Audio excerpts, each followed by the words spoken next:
ركو قداتنا كيس جر ركو قدا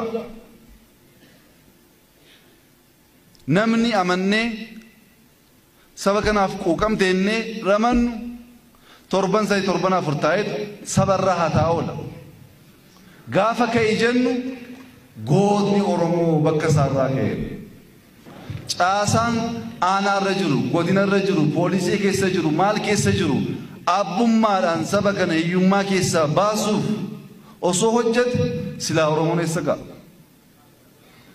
Oromoo qorqaa, Oromoo irraa hataa, Oromummaan maqaa duwwaadha.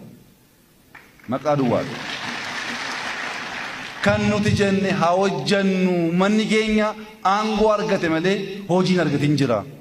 Dargaggoon keenya hojii hin qabu. Taa'uu hin qabnu halkanii guyyaa fiignee jiruuf jireenya isaa jijjiiruu qabna. Akkasumaan Facebook irratti baane waan Oromoon dhaggeeffachuudhaaf barbaadu waan beennuuf isatti hima